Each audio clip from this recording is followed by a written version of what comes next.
history exhibit this spring is on women's suffrage, or as it was termed in the suffrage movement, woman suffrage.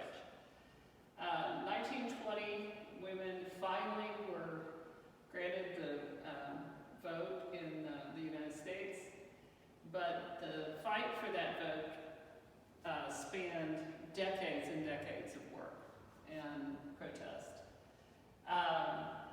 Just to kind of put things in perspective here, when Kentucky was made a state in 1792, there were absolutely no rights granted to women. They could not vote, they had no rights to any property or their wages once they married, and they didn't have a say in the assignment of guardians for their children. The age of consent was 12 years old.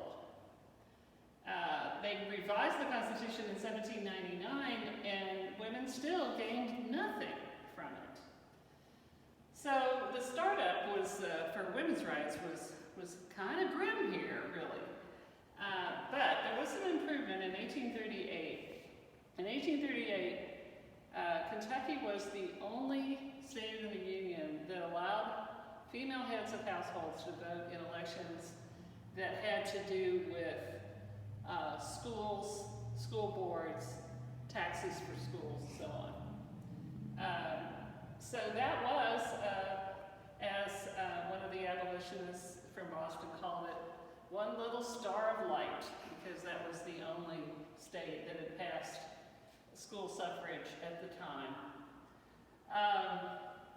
So also from a national perspective, the next really important thing that happened was in 1848 at Seneca Falls, New York, and Elizabeth Cady Stanton, who was a very, very famous national suffragist, had written the Declaration of Sentiments.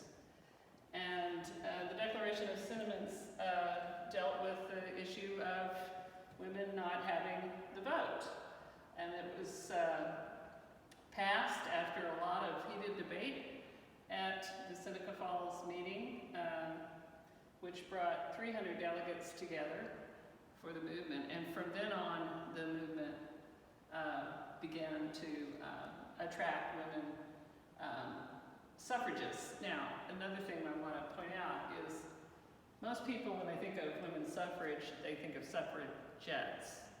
Suffragettes was actually a derogatory term that was applied to women working for women's suffrage in England.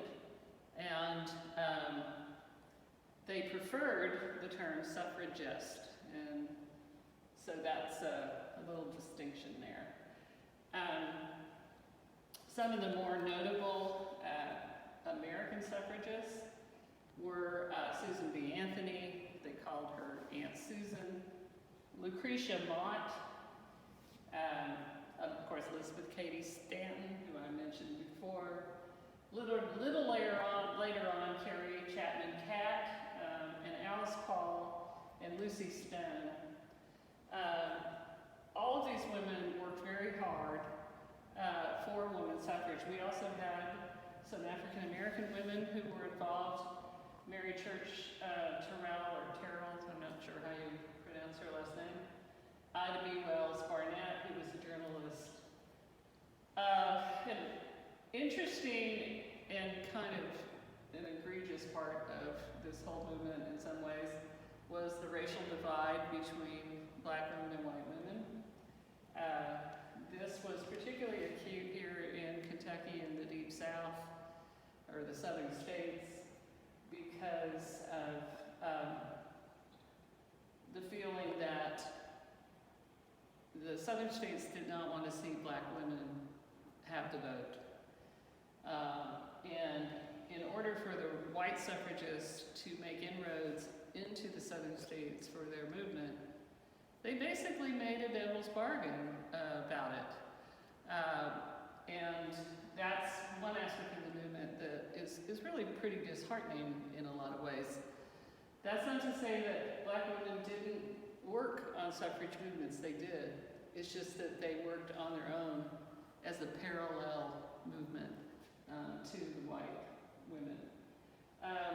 When you come to Kentucky, Kentucky actually didn't jump on the women's suffrage bandwagon really quick, but by the 1880s we were starting to see some movement here in terms of people who were getting involved, and chief among those women that were involved in the women's suffrage movement in Kentucky were the Clay women. Mary Jane Warfield Clay was the wife and later ex-wife of Cassius Clay, who was well known for his sentiments about his anti-slavery sentiments. They had a very, very rancorous divorce that essentially made Mary Jane Clay very interested in things like women's suffrage and women's rights, because she lost a lot through the divorce in terms of assets that had the laws been more favorable for women and for divorced women, she probably wouldn't have lost that.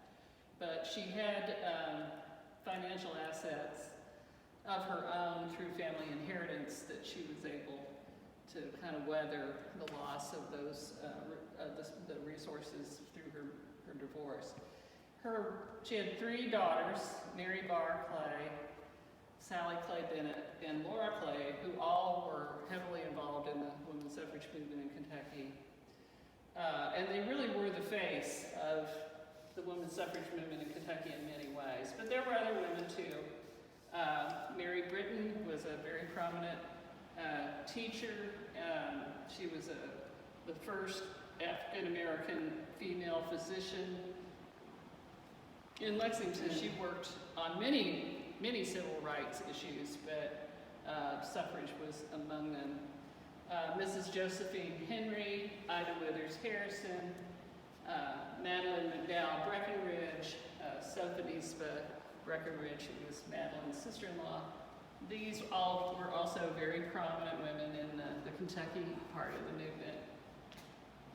And they really had to work long and hard for many years to get Kentucky women involved in this. And towards probably in the first decade or so of the 20th century, certainly by about 1910, 13, somewhere in there, the whole idea of women's suffrage started to get much more popular. It became a more acceptable thing. Prior to that, women who were involved in women's suffrage were considered to be very radical, anti-feminine, just all sorts of horrible things were said about them all the time. But by the early years of the 20th century, people were starting to come around, and they were starting to actually convince male legislators of how women's suffrage should be made a right, a citizen's right for women. So you start to see more buy-in in Kentucky and elsewhere, and in Bourbon County too. We had a rather limited movement here in the county initially. Probably more women were at least in favor of it than they were willing to admit publicly. But we did have a few that started to be a little bit more prominent in the movement. And we never had a local chapter of the Kentucky Equal Rights Association, which the Clay women had started way back in the 1880s. And they were trying to get every single county in Kentucky to start a local chapter. Bourbon County never did get a local chapter started. So people who were interested in women's suffrage would go join the Fayette County chapter. And we have a few facsimiles of the membership cards who tell us who was interested. For instance, Helen Hutchcraft was one of several Hutchcraft women who were interested in women's suffrage. And ironically, her brother, Reuben Hutchcraft Jr., who was in the Kentucky House of Representatives, voted against a women's suffrage bill while he was in office. When I was researching this, I was talking about that with a colleague, and her remark was, I bet they had some interesting discussions at the dinner table. And we had some men that got involved too. William Mile was a lawyer and later a banker. We have a couple of other men who got involved. William J. Kane had a 4th grade education and was a general laborer, and it's kind of baffling why he was interested in women's suffrage, but he did have 3 daughters, so maybe he was a more enlightened man for the time than you might have expected. Claude Thomas, who was a legislator from Bourbon County, was also a supporter, pretty much. I mean, he voted for suffrage bill, so for school suffrage, when it had to be reinstated in 1910. So we did have some people who supported it actively and publicly, and we probably had a lot of other supporters who just weren't as vocal about it. There were different ways that the women's suffrage movement tried to get their point across. One of them were these very public parades. A very famous one, the first one in 1913, in which women were actually attacked by men who objected to their parade. But they started being a lot more visible about it. And just right before we finally got the vote, World War I came in. And so the suffragists suspended a lot of their activism at the time to work on the war effort. And one of the reasons they did that was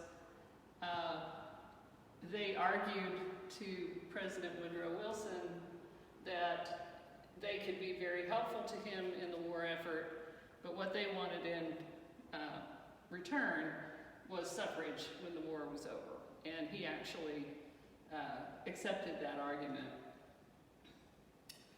So you see a lot of American suffragists and local suffragists being involved in the war effort. And then, of course, eventually we did get the vote. The 19th Amendment gave women the right to vote. It was ratified by the Kentucky General Assembly on January 6th, 1920. We were the 24th state to ratify. You need 36 states, and the last state to ratify that made it a law of the land was Tennessee, a few months after that. Women turned out in great numbers. There was a pretty respectable turnout for women, even though a lot of men thought that women would not turn out to vote, but they did. They tended to vote similarly to their husbands, but I don't think that's too unusual because at the time Kentucky was essentially, it was voting Democratic for most, in most elections, and it would kind of stand to reason that you would share political viewpoints with your spouse.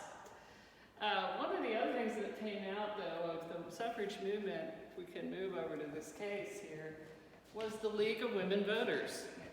And the League of Women Voters was established by Carrie Chapman Catt, and it was specifically to help educate women about their voting responsibilities.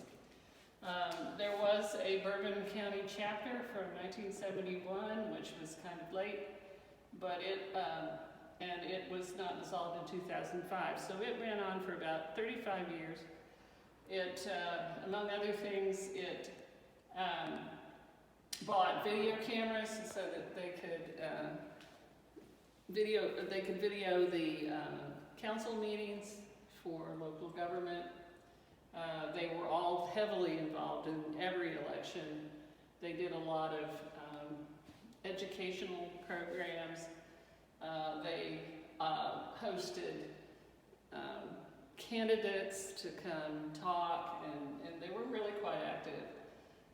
But eventually their numbers dwindled as women voting became a pretty commonplace thing, and so there wasn't less of a need. So it was a long haul, a long slog to get the rights that a lot of women felt we should have had from the very beginning. And Kentucky played its little part, just as all the states did.